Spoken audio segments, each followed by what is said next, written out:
evening. I got to ask you rowdies to calm down a little bit. Well, welcome now to our second Wednesday Lenten service. We're going to get ready today. Our speaker tonight is going to be Colin Yude. We'll sing a song here first before we invite him up. But also, I would invite you to be in prayer for the Martin family, as Kent Martin passed away this afternoon. The services are still pending, so when we know more, we'll pass it on to you. But please be praying for them in this difficult time as well. At this time, I'd like to invite you to join in singing our first hymn, which is Lord, who throughout these 40 days.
Please be seated. So at this time, I'd like to invite Colin Yude to start moving his way up here. And we're going to have a moment where we will pray over him as he begins to prepare himself to share with us tonight. So I invite you all to be in prayer with me. Loving God, we thank you for how you've been at work in our midst, both today and also throughout history. We thank you for every single person who is here who has a unique story of how you have touched their lives. And we thank you specifically for your involvement in Colin's life that he will share with us today.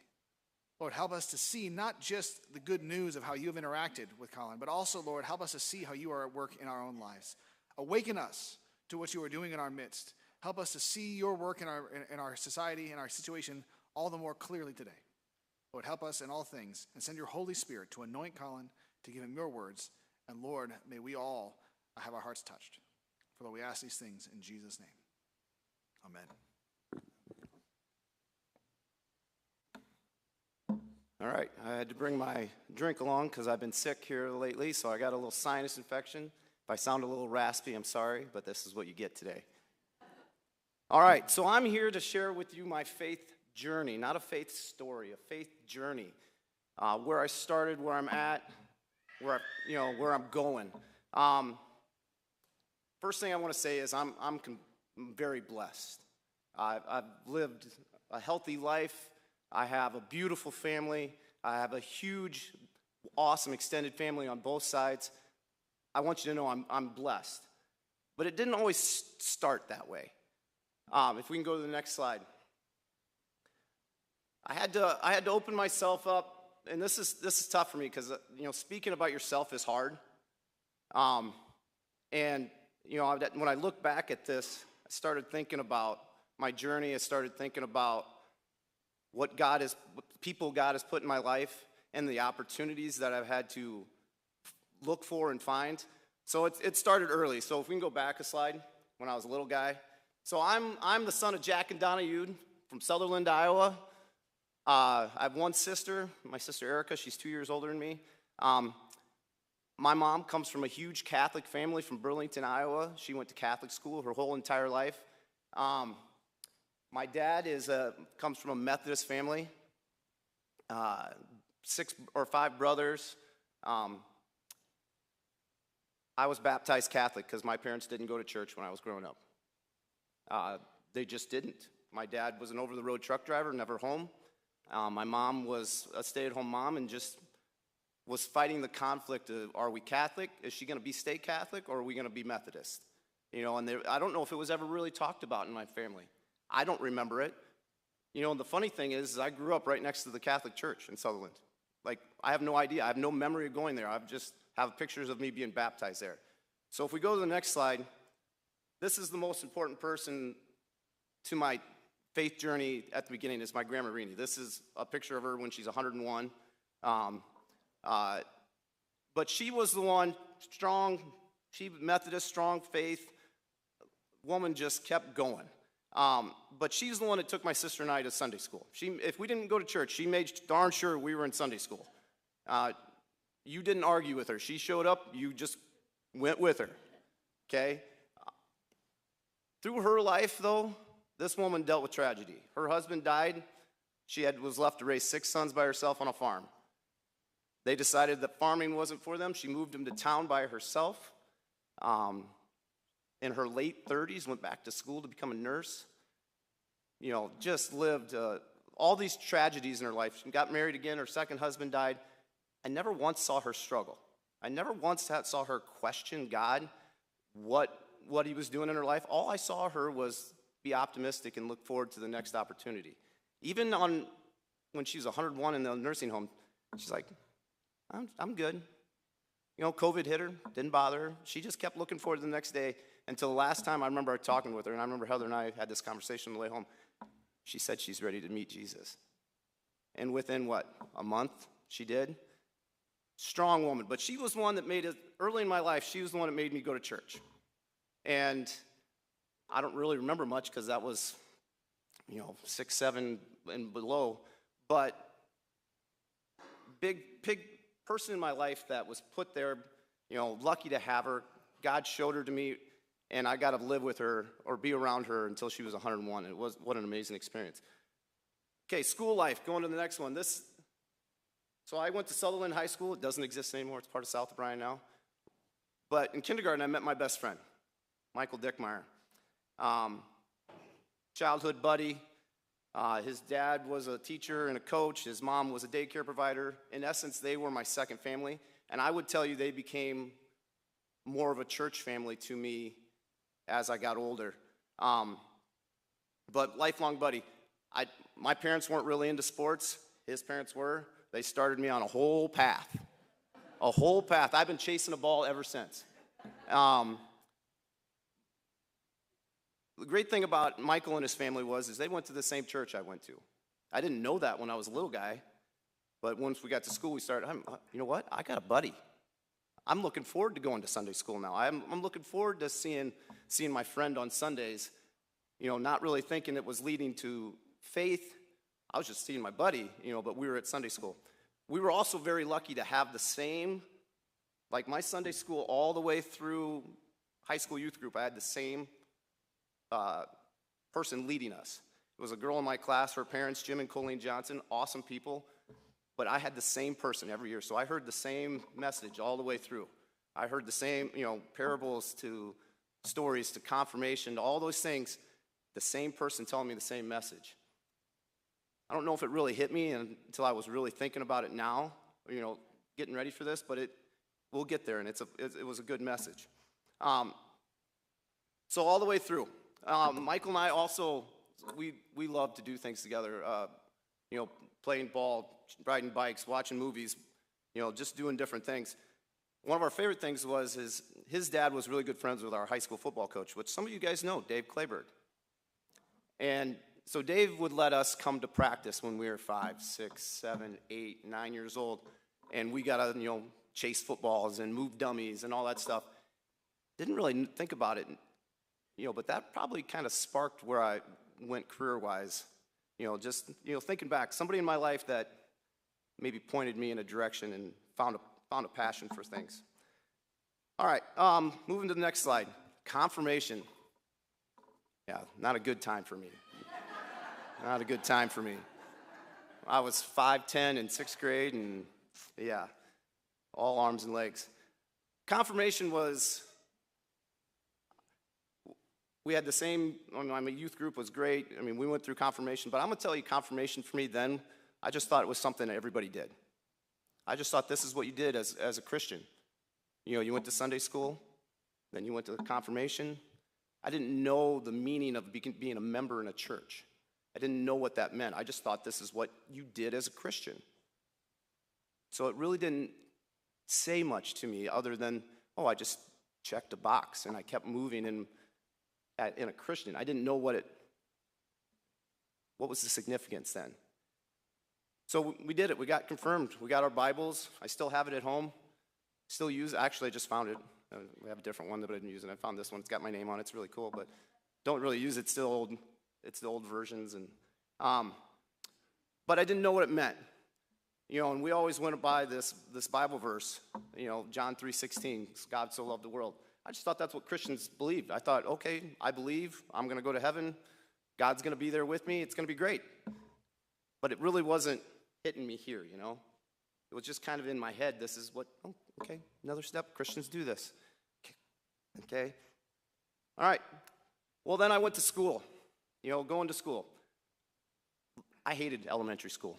I had a learning disorder, ADD. That's why I can't have caffeine, by the way. School was a struggle, but it was great because I got to see my friends and I got to go compete and do different things. And then once we went to 8th grade, Sutherland became South O'Brien. And I got to get on a bus for the first time in my life, and I got to, meet new people. It was great. All of a sudden, school started to become more fun. And sports obviously got better because we were competing and doing things, and that's really where my mind was always at, like, what can I do to compete? After my 8th grade year, I met a girl at the O'Brien County Fair. She was cute, sassy, she was fun to be around. We had mutual friends, so we kind of hung out. She was a year older than me, so she was older, older woman back then. She comes from this huge Christian, God-loving family. Just an awesome girl. Didn't know what was going to lead to back then. I was in 8th grade, or I was going to be a freshman.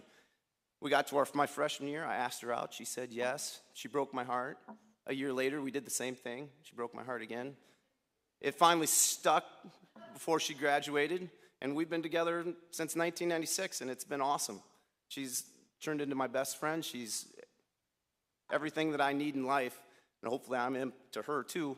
But I met her way back then, and it's one of those things you didn't know when that spark was there. You didn't know. I was just thinking, she's cute. I'm going to chase after her, see what happens, But here she is, still sitting next to me and all that good stuff. Going through high school, I was involved in everything. Anything I could get my hands on.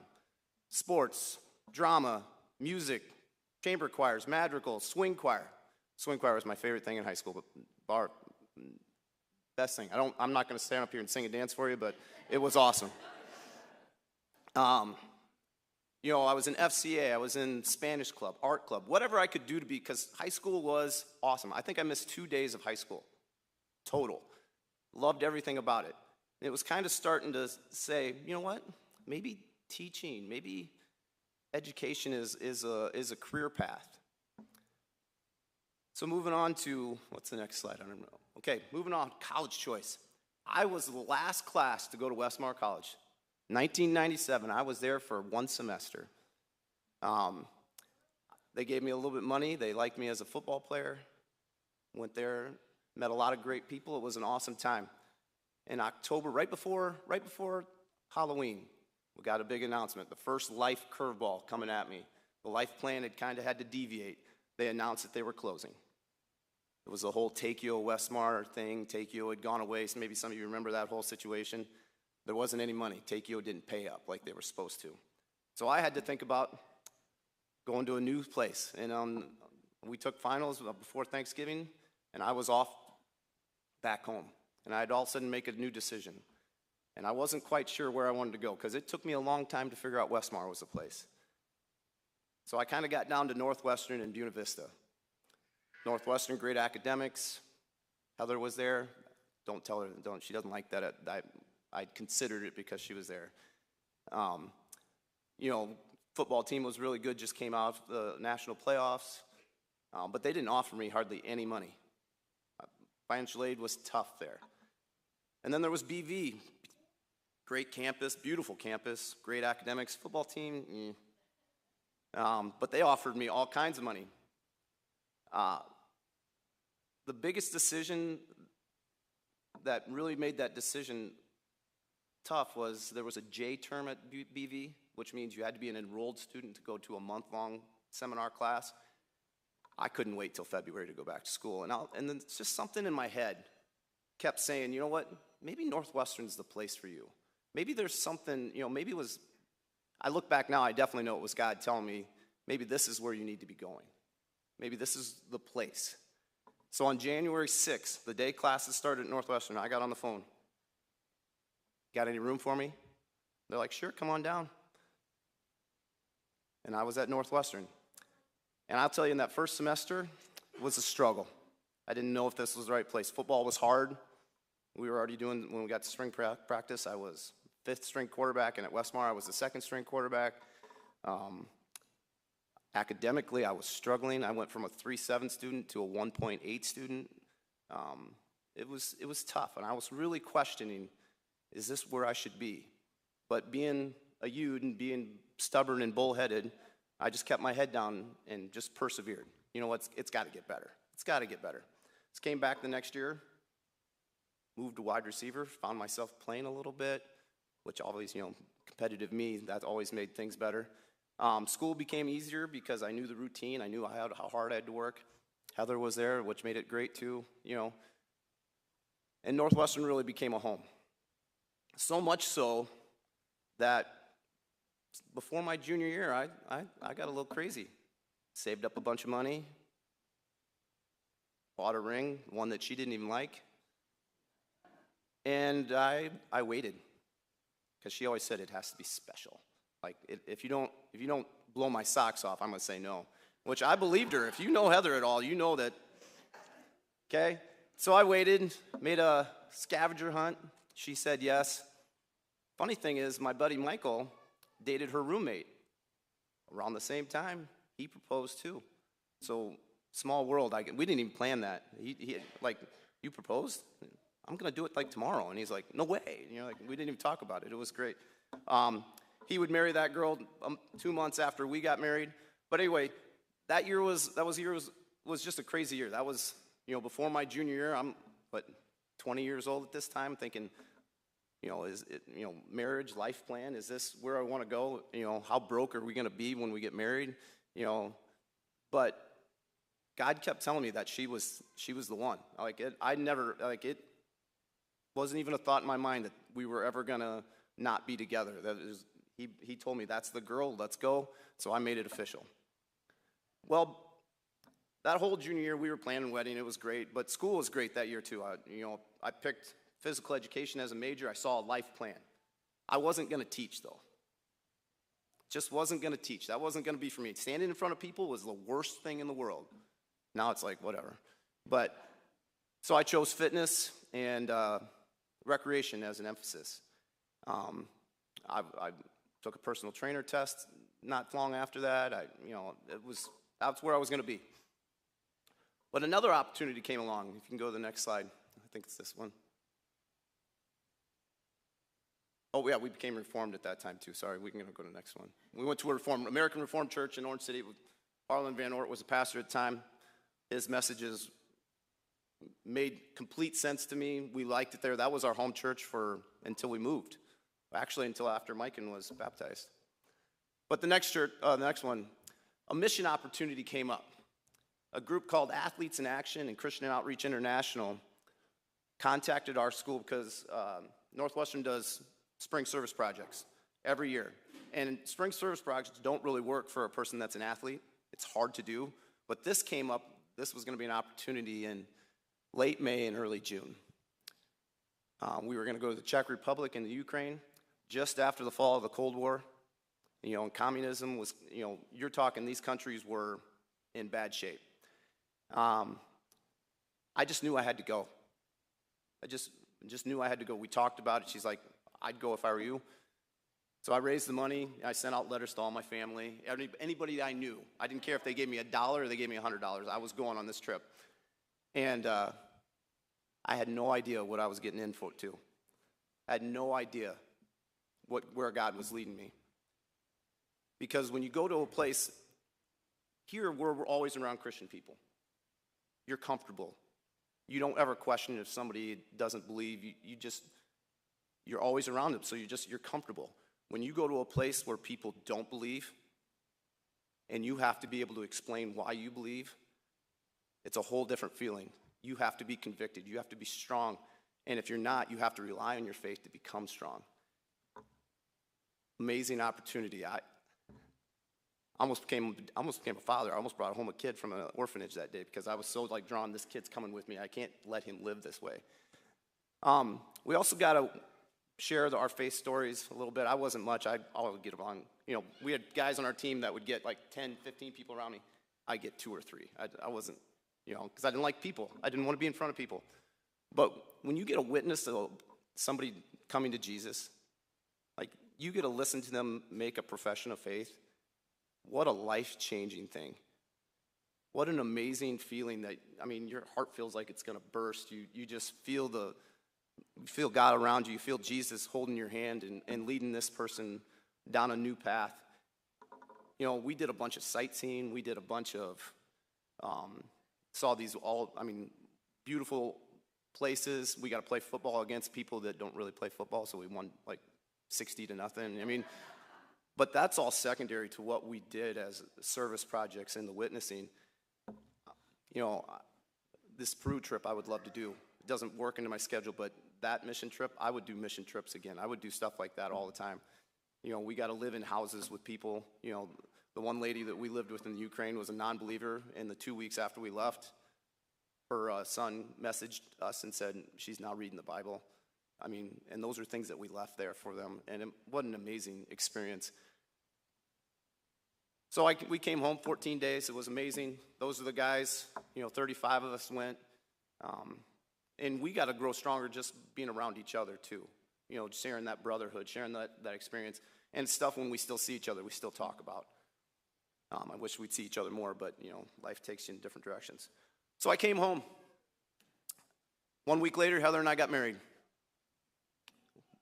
I don't know how she let me leave 1 month before our wedding, but her and her mom and my mom put it together, and we got married. Best decision I ever made. It's interesting sometimes, but best decision I ever made. And we started our little life in Orange City. I was going to be a senior. She'd graduated, done some student teaching, decided she wanted to come back to school, so we were poor. We were living on summer maintenance jobs at the college, which were paying us, at that time, $3.50 an hour or something like that. Work study, which I don't know if you guys remember work study in college. It doesn't pay you anything. We were poor. We were living in government aid housing for $60 a month. We lived in a nice little apartment, which we still talk about fondly, but we were happy. We were happy together. The Lord was leading us in a great direction. We loved our little life there. And we were looking towards the future. Well, little did we know that the future was leading us to Remsen, Iowa. She took another student teacher. She already student taught with Rocky Bork. He was our PE teacher at the time. She student taught in physical education, if you believe that. And then she came back and did an elementary education endorsement and went back and student taught again. And then she came back again. I mean, she's got more education than anybody. But so through that time, she was student teaching, and I started interning at the YMCA in Lamar's because that's where I was going to be. Those both turned into jobs. She got offered a teaching job. I got offered a program director job, and we moved to Remsen, Iowa. No money. Took out the biggest loan we'd ever seen. But we always thought Remsen was going to be a place. We were for 3 years? Was that what we were thinking? 3 to 5 years? We'd just be a jump till we go to a bigger school and make more money or whatever. We're still here. Heather and I what's the next slide? Oh, faith gets tested. Faith gets tested. My first real tragedy in life. On April 27, 2001, my buddy Michael took his last breath. I came home from a 7:45 a.m. class, got a call from my buddy Matt. He said Michael passed away. His heart stopped beating and he was unrevivable. They had EMS there within seconds because he lived right next to they lived in downtown in an apartment. They were there within, not very much time, and he was unrevivable. Best friend in the world. He just got married. He'd been married for 4 months. Just found out he was going to be a father. He just told me that 2 days before this happened, and my world collapsed. I would tell you that I'm still not over it. It still hurts. Still brings emotion to me. So we rushed off to Adrian, Minnesota, where he lived, be with his wife, be with our friends and family. I tell you what, my faith was challenged. It was challenged. I didn't know where to go. I didn't know what to say, so I became very numb, and I just went through the process. I was there. We did the funeral. I spoke at the funeral. I don't even remember what I said. Short weeks later, though, after the funeral, I was just looking at my Bible, opened it up, and it's one of those times where it just opened up to like the perfect page, you know. I came across Josh 1:9, and it's tattooed right here. It's with me all the time. This is my command: be strong and courageous. Do not be afraid or discouraged, for the Lord God is with you wherever you go. It gave me hope. It gave me power. It gave me the ability to look forward and to go to the next day. And that's what I still do every day. Even after every tragedy, I still go back to this verse all the time. It's like a core verse in my life. It's always with me. But that was my first real, all the way up until this, I'm 21 years old. I'd never had a tragedy. Nothing hit me to the core like this. And when you, childhood best friend, that was big. I didn't know where to go. Heather was strong with me. She was right there. But we made it through, and this verse really is where it went and how it got through it. All right, and then we moved on. Heather and I we wanted to have a relationship before we had children. We said 5 years. Believe it or not, it was almost 5 years. And then we found out we were pregnant. Nervous, excited, all those things, you know. We wanted a healthy baby. We did not want to know the sex. And we talked about it, and we always talked about how God gives you very few true surprises in this world. Really, you have no idea. So we didn't find out the sex. Well, on September 14th, 2005, Mike can come rolling out into the world. She was long black hair, gorgeous, beautiful little girl, healthy, and that's all we really wanted. We were parents, and we were nervous, and we didn't know what to do, but we figured it out, just like all you guys do. Then our second little blessing came along 2 years later. Sadie Marie. We didn't find out. Pregnancy was completely different, but we weren't guessing, really, at that time. Girl number 2 comes out, long black hair, beautiful and healthy. I'm a girl dad. Blessed to say the least. Well, shortly after, before Sadie was born, we decided to, driving to Orange City to church was getting to be a pain with a newborn. 50 minutes round trip for us, newborn, and you go to the American Reformed Church, you hang out for like hours. And it was hard on us as new parents. So we started talking about, do we attend a local church? So we started talking about it. There was a Reformed church in Lamar, as we talked about.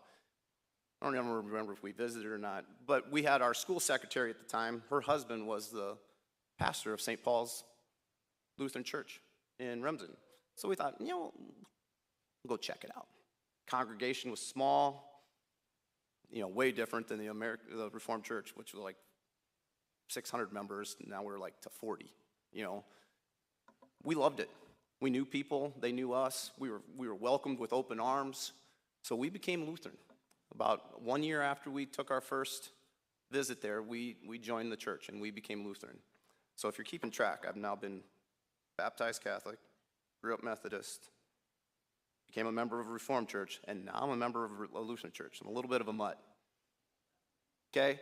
But we loved it there. We got involved in different activities. We served different things, and we really enjoyed our time there.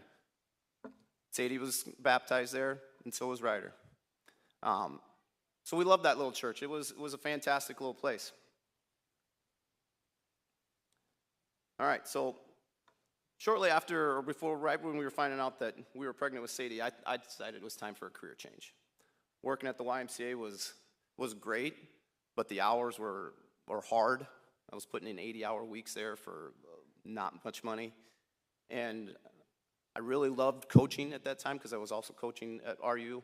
I really loved listening to my wife talk about education. Like, she'd come home, I'd talk about my day, and I'm like, I had to deal with this person, I had to clean up this mess or whatever. And she'd come home and she's like, my day was great. Education's awesome. It's just like, so I became inspired to go back to school. She inspired me to go back to school. So we talked about it. We just found out we were going to have Sadie. So I called up one of my old professors, Ron Yuffer at Northwestern. And he started looking at my transcript because I had some education classes because I was going to go back and be a physical education teacher, not just a recreation director. And he's like, you know what, I'm going to give you 25 credits. He signed off. I wrote a couple papers. It's all legit. I wrote a couple papers. He gave me 25 credits, and I had to take one semester of classes that I student taught in the spring or in the winter of 2008.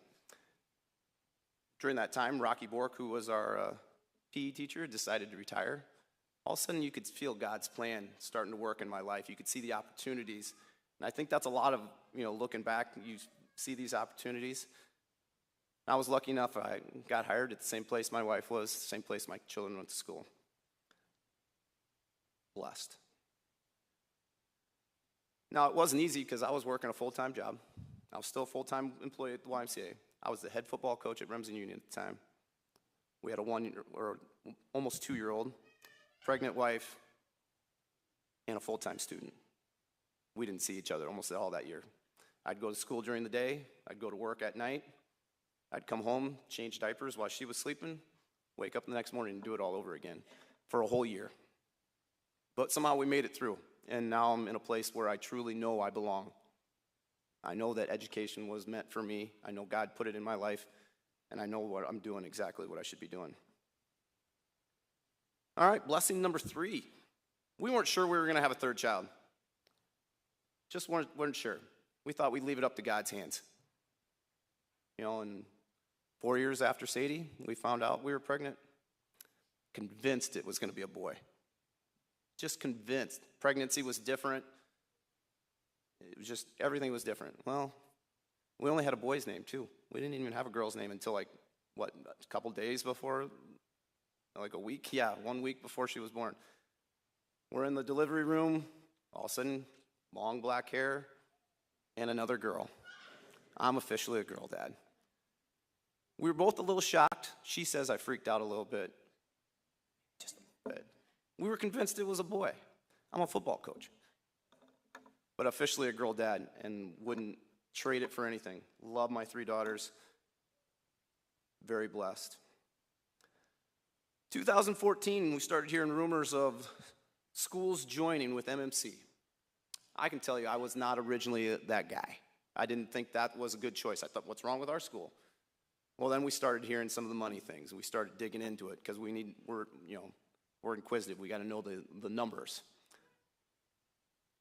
Well, with that, I was the youngest PE teacher of the 4 that were on staff. The 2 at Remsen Union and the 2 at Marcus. Were they going to retain 4 PE teachers? Was this, was my job in trouble? So I started looking. We both started looking. I interviewed 5 places. You interviewed 2 or 3 places. Every time I came back out of an interview and I was driving home and I'd call her on the phone, I was like, no. Only one place that we liked, Bondurant Farrar. If they would have offered, that would have been a tough decision. But every time I came home, I'm like, I don't know if our work is done in Remsen. I don't know if, not that we were comfortable and we had great friends, because that was all the things, but it was more like I don't feel like our impact was done yet. I don't feel like God had said we were done with our work in this school district. So we stayed. That next year, that vote went down the first time, voted no. We were really worried. That next year, I was cut down to 3/4 time, so I was working on a farm, and then coming to school, and then coaching all the things I did. Then the second vote came around, and it passed. And I was told right quick that it'd be a full-time teacher again. And we stayed. Because this is our home. This is where we belong. God has put us in this community to teach these kids, to leave an impact on them. And it's been a wonderful decision for us. It's been the place that, we never meant to be, and it's the only place we want to be. But it's hard to not say that God didn't have a huge part of that, because he did put other opportunities in front of us. We did interview. And I interviewed at Marshalltown, Bondurant Farrar, Grinnell. We went all over the state and looked. We were Lamar's. We had opportunities to make way better money. But every time I got in that car and came home, nope, I still have work to do here. And we did, and we stayed. And this is where we are. Now, COVID-19 hit in 2020. We were all stuck at home. I remember March 16th, we got the call. We're stuck at home. Now, our little church at St. Paul Lutheran was very small, very elderly population. Youth activities had pretty much stopped, and we were not doing in-person service, which kind of irritated us too a little bit, because we were stuck at home. So Heather and I started talking about a church change. Is this where we need to go? So we started looking, and all of a sudden the Methodist Church came out upon it. And we started looking at, we already had people that had left our church and came here, and we started talking to them like, what do you think? And they're like, it's pretty cool, you should come try it out. So we came. And one of the biggest reasons we came is because you were having in-person service. We knew you had awesome youth activities. You knew that you had an active congregation, which were all things we wanted, but you were having in-person services. So we came. And then the second time we came, Heather was singing in the praise band. I didn't even know that. I showed up that day, and I'm like, how did you get into this? I don't know. And we came here. Now, during this time, if you go back to that previous slide, I started reading my Bible again, because I was at home. I didn't have anything else to do, And I came across Mark 9:23. If you can, said Jesus, everything is possible for one who believes. Now, this is Jesus talking to a man. He just healed his son, but we were in a time of COVID. Everybody needed a little healing. So I think I looked up a verse about healing, and this one popped up. This is on my desk at school. This is on my backtop of my laptop, something I look at all the time. And what it gives me is optimism. It gives me a belief and a hope that as long as I'm doing what I'm supposed to do every day, as long as I wake up and love my family and do the best I can at school, anything is possible. Anything can happen. Anything good that happens in my life comes from something above me, something that I believe in, my faith. All right. After becoming COVID-19, some things happened. My grandma Renee passed away, 101 years old, wonderful woman. Celebration, not a sad day, a celebration day. I only hope to live that long. Heather's dad passes away. Tough day, tough year in our house. That verse, Josh 1:19. Perseverance, moving forward. Just recently, Boston Colleen, sorry. Boston, it's right here even. Okay, tough. Kid that went to school with, or my daughters grew up with him in daycare. Those two verses just kept going back, ringing through my head. Better days are to come. Better things are to happen. Which leads me to my passion, the thing I love doing the most. I am a coach. I coach everything. Football, basketball, track and field, softball. And I've done it all for over 20 years. And when I first got into coaching, I was about winning. I'm going to coach these kids the best I can. We're going to win. Because I loved everything about sport. I loved learning the skills. I loved playing. I loved the strategies. Loved all of it. What I've soon found out through this process is that I'm doing it all wrong. I'm not coaching the right way. I'm not coaching how God would want me to coach. So I learned real quick. It's about relationships. It's about trying to make people better. I want to make great teammates. I want to make great friends. I want to make great spouses. So we started talking about relationships, and we started talking about life and how to be great people. And believe it or not, with that, all of a sudden success really started to come along. And I'm hooked. I think 50 years might be a small number for me in the coaching world. I might die in that, and that's my passion. That's what I truly love to do. My family, love them. Passionate about my family, but my number two is this coaching thing. So when you really talk about my faith journey, that coaching spark was sparked way back when I was 5 years old, and it never left. And it's still raging fire of a spark, and I love every moment of it. So if we go to this last slide, and I've said it many times, I'm blessed. I'm blessed to live a great life. I'm blessed to recognize the people that had a huge influence on me, to lead a life of faith. I'm blessed to recognize the opportunities that were set in front of me, to listen to God and allow him to push me in the direction that I was pushed, to completely do what I am meant to be doing. And it led me to be standing right here in front of you today. So I hope I'm only halfway through my journey.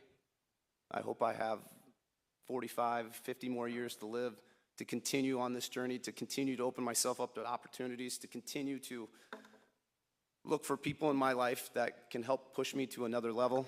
I hope I'm here to see grandbabies and, great grandbabies at some point, but my faith journey is hopefully somewhere in the middle, and I hope I'm still on that journey and ready to go.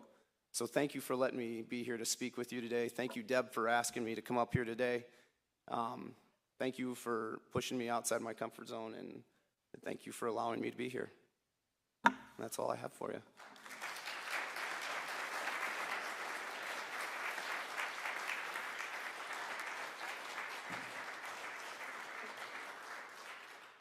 Thank you, Colin. So I wonder how many people have over the years, served in this way, of sharing their story, and when they were first asked, thought, there's no way you're going to be up in front of people. I say all that to let you know, next year, the phone might ring for you. And I want to say, you should say yes, because it's such a great joy to share in these moments. At this time, I'd like to invite everybody to stand as you are able and join in our other song, which is, what number? It's the old rugged cross. So use the screen. 5 something or other. In the 504, if you want to look in the along with the music.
Something I noticed Colin did, and maybe you noticed it too, was he was drawing connections. And there were a couple of times when you said there were certain things you didn't even realize necessarily the fullness of how significant they were until you look back on it.